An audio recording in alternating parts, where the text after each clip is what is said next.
अपने अंतःकरण को, इस वातावरण को पवित्र बनाएं।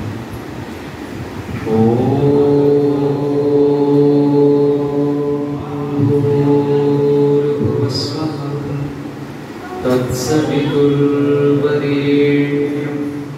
भर्गो देवस्य धीमहि धियो यो नः प्रचोदयात्। ॐ पावकानः सरस्वती वाजेभिर्वाजनीवती यज्ञं वष्टुभियावसन्। ॐ खं ब्रह्मा। व्याख्यान वेदी पर विराजित आर्य समाज के बहुत ही सुयोग्य विद्वान उपदेशक पंडित ऋषिदेव मुनि जी इसी वेदी के पास में विराजित, जिनका पूरा जीवन आर्य सिद्धांतों के प्रचार प्रसार में व्यतीत हुआ, बड़ा परिश्रम किया, मेहनत की, आर्य समाज के सिद्धांतों को जन जन तक पहुंचाया, हमारे बीच में आज उपस्थित हुए हैं मेरे बहुत ही आदरणीय जबरशी खारी जी। इसी वेदी पर विराजित आर्य समाज का एक नूतन भविष्य, आर्य समाज के मंच को, इस वैदिक सिद्धांत को जन जन तक पहुंचाने के लिए आतुर एक युवा उपदेशिका सुकृति आर्या, और जिनके माध्यम से ये सब कार्यक्रम शिवपुरी आर्य समाज में आयोजित हो रहे हैं, जिनकी पूरी टीम उनके निर्देशन में सुंदर कार्य कर रही है, ऐसे वेद प्रचार अधिष्ठाता आदरणीय सत्येंद्र आर्य जी, इस आर्य समाज शिवपुरी के प्रधान जगदीश आर्य जी, मंत्री राजवीर भोजी जी, सुरेश भोजी जी, कोषाध्यक्ष महोदय, और एक ऐसा व्यक्तित्व का मैं आज जिक्र आपकी सभा में कर रहा हूँ, क्योंकि मेरे 30 वर्ष के इस कार्यकाल में, 30 वर्ष की इस आयु में और 10 वर्ष के कार्यकाल में बहुत कम लोगों ने मुझे प्रभावित किया। मैं देश और देश के बाहर भी व्याख्यान देने गया, लेकिन बहुत कम लोग ऐसे रहे जिन्होंने मुझे व्यक्तिगत रूप से प्रभावित किया है। एक ऐसा व्यक्ति सभा में विद्यमान है, उसके निवास पर हम गए, बहुत अच्छा लगा मुझे। राष्ट्रपति अवार्ड से भी वो सम्मानित है हमारे मध्य में।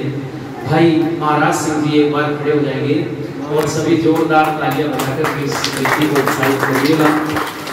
बहुत अच्छा व्यक्ति, एक दिव्य व्यक्ति जिसे कहते हैं, सुंदर। बैठ जाइए। सभागार में उपस्थित सभी आदरणीय अग्रज आशीष दाता बुजुर्गों, नौजवान साथियों, पूजा सत्कार के योग्य वंदनीय मातृशक्ति को बच्चों, बहुत सुंदर कार्यक्रम आपके मध्य चल रहा है, और इस कार्यक्रम के अंतर्गत कई सारी चर्चाएं आपके बीच में है।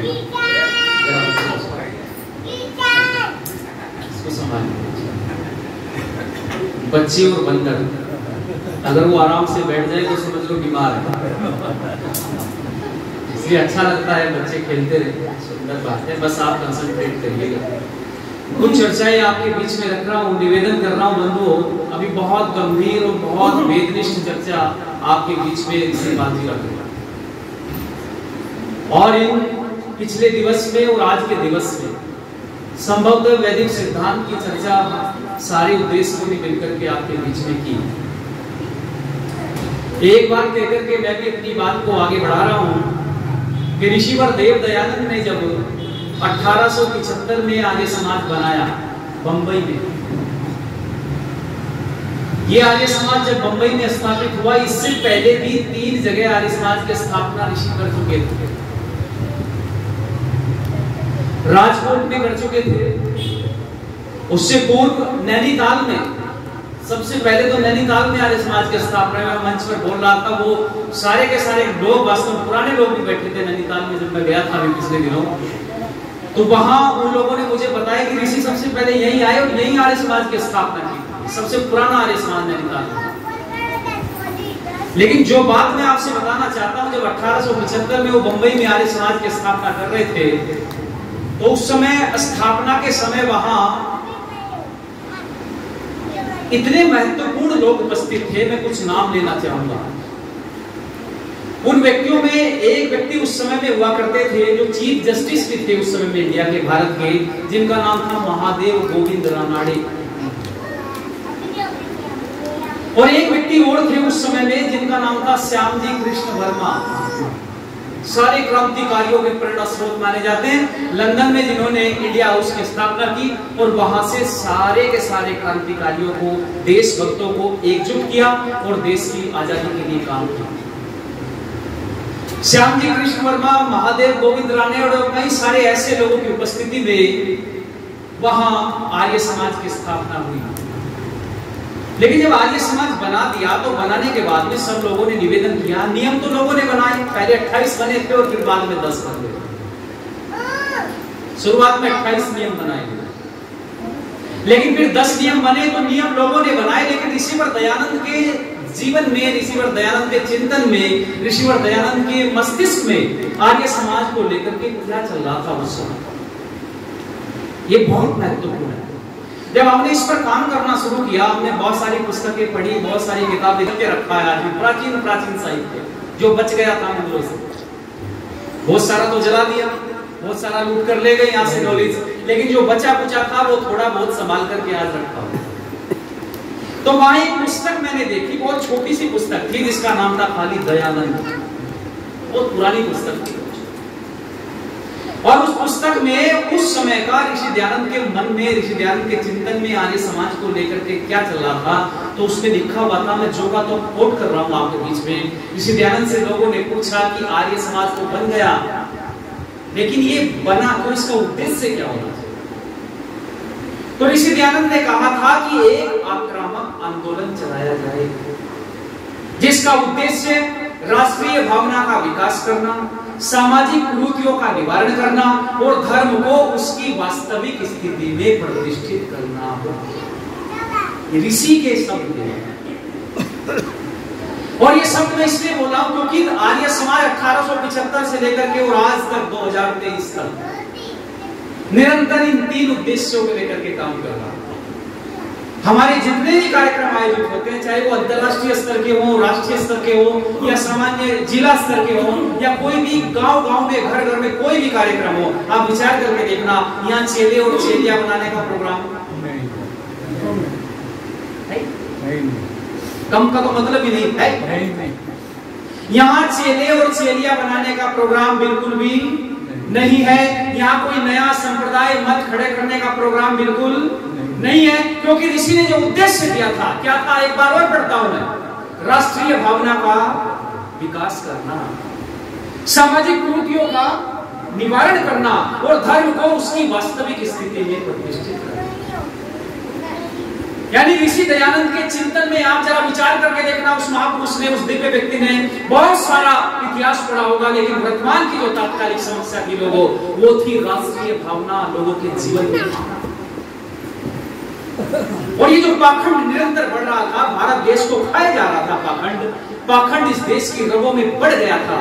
इस देश के जो ब्रेन ड्रेन लोग थे, बड़े व्यक्तित्व थे, वो जब पाखंड से ग्रसित होने लगे थे तो ऋषि दयानंद तब रोए और उन्होंने देखा, उन्होंने यही उद्देश्य रखा आर्य समाज को बनाने का। उनका लेस मात्र भी कोई उद्देश्य नहीं था संगठन का में संख्या, भीड़ इकट्ठी करना, कोई उद्देश्य नहीं। भीड़ इकट्ठी करने वाले दुनिया में बहुत लोग थे, समाज में बहुत लोग थे, लेकिन ऋषि चाहते थे सत्य का प्रकाश करना और असत्य को बोलो भूल करना। जब भी आर्य समाज ने पाखंड पर कुठाराघात किया है, जब भी आर्य समाज ने देश की और क्रांतिकारी और वीरता की बात करी है, तब लोगों ने कहा कि आर्य समाज तो देवी देवताओं को, इसमें आर्य समाज की गलती है। हम सत्य असत्य का विवेक जगाने का प्रयत्न कर रहे हैं, वेद की बात कहने की कोशिश कर रहे हैं, पर लोग समझते हैं जी ये तो आर्य समाज ही है, वो देवी देवताओं को मानते हैं। यहां भ्रांति है। यदि आर्य समाज की बातों को ये हिंदू समाज मान जाता तो मैं निश्चित कहता हूं ये भारत विश्व गुरु है, बनने की जरूरत नहीं। बस एक चीज को दूर करना, इस पाखंड को। ये पाखंड जिस दिन मिट जाएगा, ये अविद्या जिस दिन मिट जाएगी, ये दोष जो लगे हुए हैं जिस दिन मिट जाएंगे, जिस दिन एक ईश्वर स्थापित हो जाएगा, जिस दिन वैदिक धर्म पर लोगों का ईमान आ जाएगा, उस दिन याद रखना देश की तकदीर बदल जाएगी और पूरा विश्व भारत के शरण में झुकेगा। अब कुछ नहीं है उन लोगों के पास में, इतना भारतवर्ष के पास में, लेकिन समस्या, लेकिन दुर्भाग्य, जिस ऋषिवर देव दयानंद ने वैदिक सिद्धांत के लिए एक बार नहीं कई बार उसके प्याले किए, उस ऋषिवर देव दयानंद को हमने ठीक तरीके से जानने का प्रयास नहीं किया, उस वैदिक सिद्धांत को भी हमने जानने का प्रयास किया।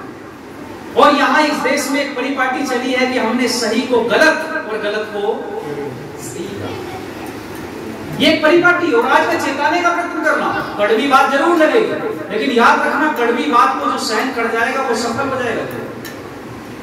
और मैं ये चीज गंभीरता से इसलिए कहना चाहता हूं कि समाज को सुधारने का उद्देश्य हमारा है और कोई उद्देश्य नहीं।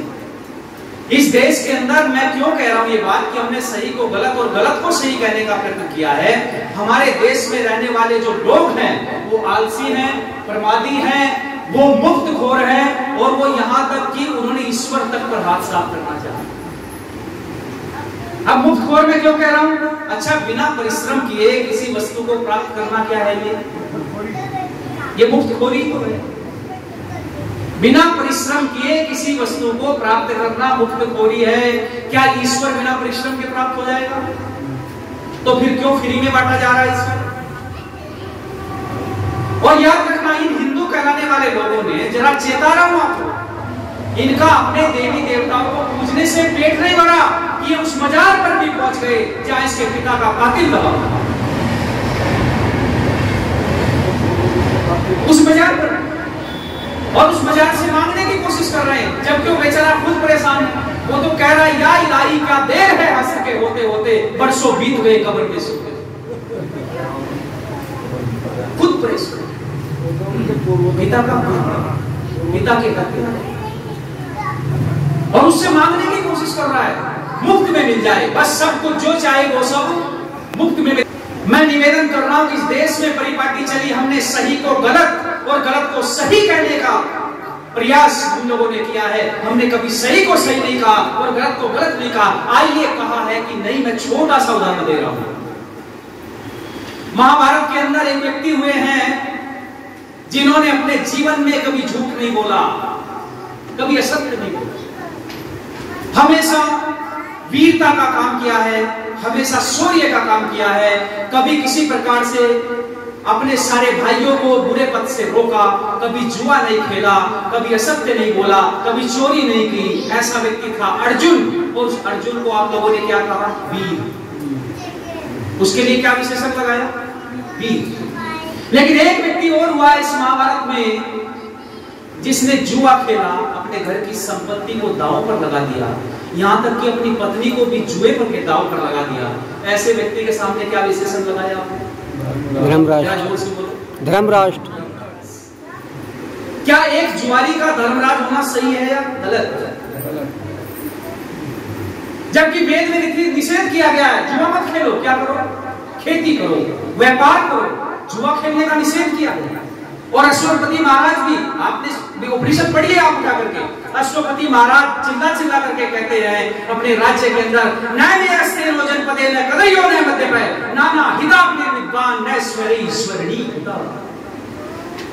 मेरे राज्य के अंदर, मेरे देश के अंदर कोई जुआरी नहीं है, कोई चोर नहीं है, कोई व्यभिचारी नहीं है, कोई शराबी नहीं है, और किसी प्रकार का व्यभिचार पुरुष लोग नहीं करते। पुरुष नहीं करते तो स्त्रियों का तो कहना ही। ये इस देश का राजा कह रहा है, अश्वपति चिल्ला चिल्ला करके कि यहाँ चोर नहीं, जुआरी नहीं। लेकिन मैं निवेदन आप लोगों के बीच में करना चाहता हूँ, एक जुआरी व्यक्ति को जिसने जुए में अपनी संपत्ति को हारा, ऐसे जुआरी को धर्मराज कहना सही है या गलत? तो कभी गलत कह के देखा है? कभी कहा है किसी? यही कारण बना, इसलिए मैं निवेदन कर रहा हूं आपके बीच में। गलत पाठ पढ़ाया गया हमें, और उस गलत पाठ पढ़ने का परिणाम ये हुआ कि जिस सत्य के करीब हमने जाना था, जिस सच के नजदीक जाना था, उस सच से हमको दूर किया।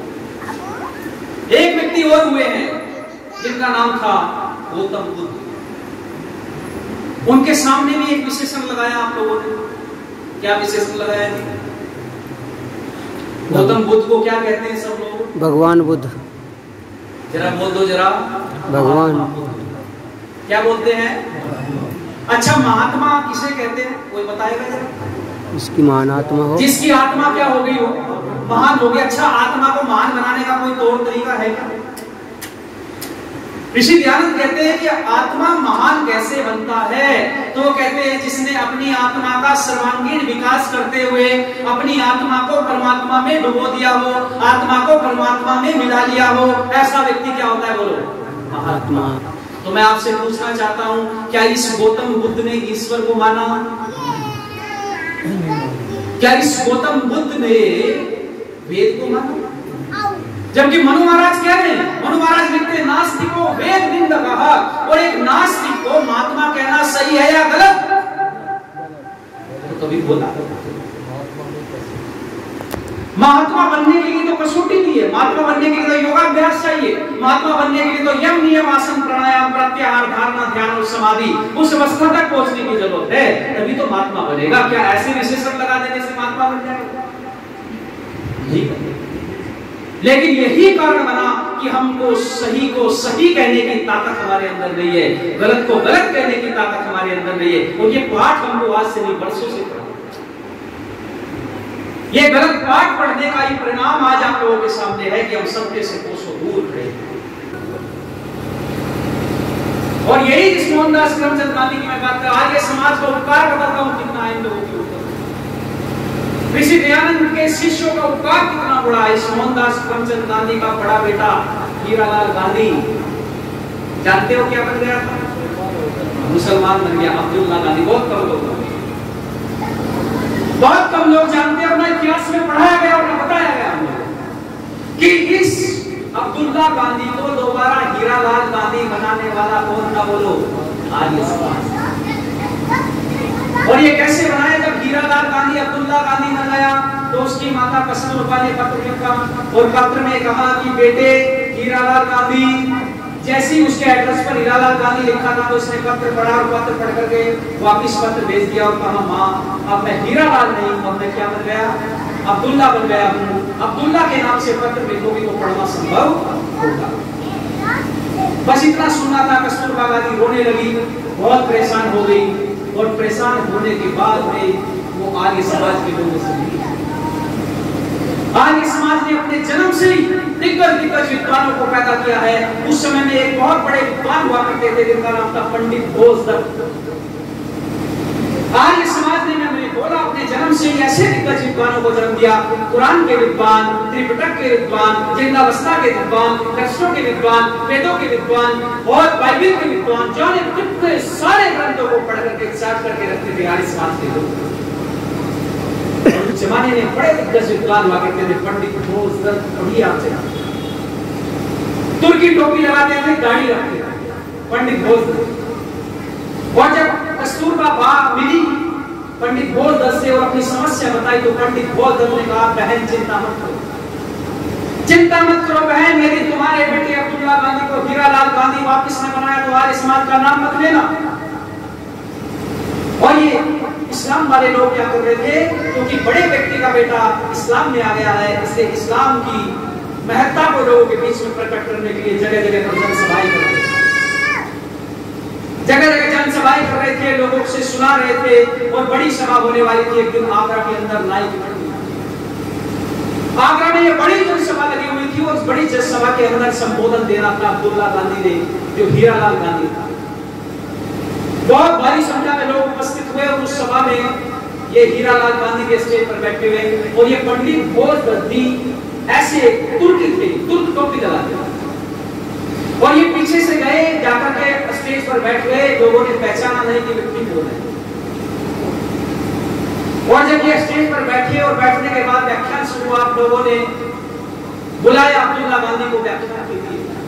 और ये अब्दुल्ला गांधी मंच पर खड़ा हो गया। सब लोगों की धड़कनें थमी हुई थी कि आज इतने बड़े व्यक्ति का बेटा इसने इस्लाम स्वीकार किया है, क्या बोलने वाला है।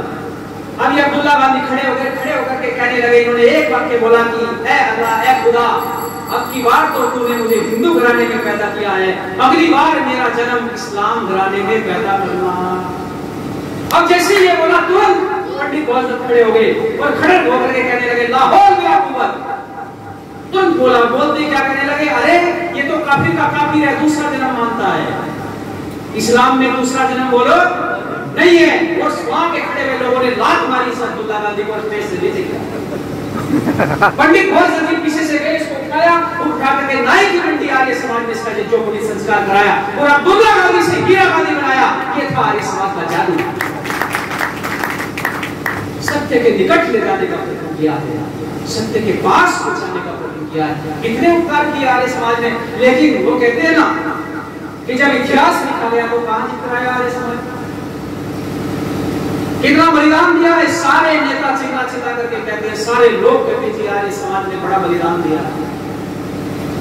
अरे सरदार भगत सिंह के पिताजी, दादाजी, आप जानते हो सरदार भगत सिंह के दादाजी सर पर रखे गए जो यज्ञ सामग्री संविधाएं सब साथ नित्य यज्ञ करते, सरदार अर्जुन सिंह नित्य यज्ञ।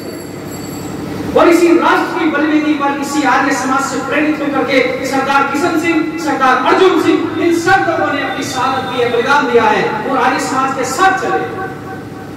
और जब तक आर्य समाज के साथ रहे, वर्चस्व रहा, दुनिया में पहचान बनी। लेकिन लोगों ने इतिहास बना दिया और इतिहास में भी बहुत सारे ऐसे आर्य समाजी क्रांतिवीर हैं जिनका नाम नहीं है, जिनका नाम नहीं, आज समाज उनको भुला चुका है। लेकिन मैं निवेदन आप लोगों से करना चाहता हूँ, सत्य को पकड़ने का प्रयत्न करिए, सत्य के पास जाने की कोशिश करिए, असत्य से दूर होने का प्रयत्न करिए। और जिन जिन लोगों ने हमारे लिए जिए हैं, हमारे लिए समाज के लिए अच्छा कार्य किया है, उनको इतिहास मत बनने दो। आइए कुछ पंक्तियां कहकर के वाणी को विरमित करिए। कैसे लोग वो इतिहास बन गए जिन्होंने अपनी बलिदान दिए, कुर्बानी, वो कैसे कैसे वो कैसे कैसे लोग थे जी, कैसे कैसे लोग, वो कैसे कैसे लोग थे जी, कैसे कैसे लोग थे, कुर्बानियों की आग में जवानियों में जल गए, इतिहास जब लिखा गया कहानियों में ढल गए। वो कैसे कैसे लोग थे जी, कैसे कैसे लोग थे, कुर्बानियों की आग में जवानियों में जल गए, इतिहास जब लिखा गया कहानियों में ढल गए। जाने उनकी माओ ने घुट्टी में क्या पिला दिया, जाने उनकी माओ ने घुट्टी में क्या पिला दिया, हुए जब जवान तो जहान को हिला दिया, हुए जब जवान तो जहान को हिला दिया। अरे निर्धनता की आंधियों में सूखे चनों में पल गए, अरे निर्धनता की आंधियों में सूखे चनों में पल गए, इतिहास जब लिखा गया कहानियों में ढल गए, इतिहास जब लिखा गया कहानियों में ढल गए। इस जहां की भीड़ में वो फक्कड़ों की टोली, याद करिए उस समय जब जेल भरो आंदोलन चला था हैदराबाद, याद करिए उस समय जब हैदराबाद के अंदर जितने भी मंदिर थे, सारे मंदिरों पर हैदराबाद के निजाम ने ताला लगा दिया। उन तालों को खुलवाने का काम किसने किया बोलो? आर्य समाज। आर्य समाज, आर्य समाज की देश देश भर से सन्यासियों की टोलियां, उन फकड़ों की टोलियां, उन बहादुर वीरों की टोलियां, जेल भरो आंदोलन चलाया हैदराबाद के अंदर और इतनी भारी संख्या में आर्य समाजी उपस्थित हुए। हैदराबाद का निजाम डर गया और डर करके ताले खोल। जब जब भी मंदिरों पर किसी भी प्रकार की कोई समस्या आई है, जब जब भी हिंदू धर्म पर किसी प्रकार की कोई समस्या आई है, आर्य समाज ने बढ़ चढ़ करके साथ दिया है और बढ़ चढ़ करके नेतृत्व किया है। तब पढ़ता हूं, इस जहां की भीड़ में वो फक्कड़ों की टोलियां, इस जहां की भीड़ में वो फक्कड़ों की टोलियां, वो कसमसाती साथियां, वो दंदनाती गोलियां, करते दिल को पी गए दीवानगी हो कर गए, हिंद पे फिदा हुए न फिर कभी हो कर गए, हिंद पे फिदा हुए न फिर कभी हो कर गए, मिला के खुद को माटी में उगा के वो फसल गए, अरे मिला के खुद को माटी में उगा के वो फसल गए, इतिहास जब लिखा गया कहानियों में ढल गए, इतिहास जब लिखा गया कहानियों में ढल गए। किसी ने प्रश्न किया, जाने किनके शिष्य थे वो कैसी पाठशाला थी, जाने किनके शिष्य थे वो कैसी पाठशाला थी। अब मैं उत्तर देता हूं, दयानंद के शिष्य थे वो आर्य पाठशाला थी, अरे दयानंद के शिष्य थे वो आर्य पाठशाला थी, जवान थे महान थे वो चलती फिरती ज्वाला थी, जवान थे महान थे वो चलती फिरती ज्वाला थी। यश नाम की लालसा न धन दान का जुनून था, अरे यश नाम की लालसा न धन दान का जुनून था, गुमनाम हो के बह गया वो इनकलाबी खून था, गुमनाम हो के बह गया वो इनकलाबी खून था। ये गुलिस्ता हरा रहे खुद खाद बन के गल गए, अरे ये गुलिस्ता हरा रहे खुद खाद बन के गल गए, इतिहास जब लिखा गया कहानियों में ढल गए, इतिहास जब लिखा गया कहानियों में ढल गए, इतिहास जब लिखा गया कहानियों में ढल गए। जिन लोगों ने अपनी शहादत दी है, वीरता दी है, उस समाज के लिए आपसे करना चाहूंगा, इतना ही उपकार से ऋण होना चाहो, ऋण से ऋण होना चाहो, आर्य समाज के ऋण से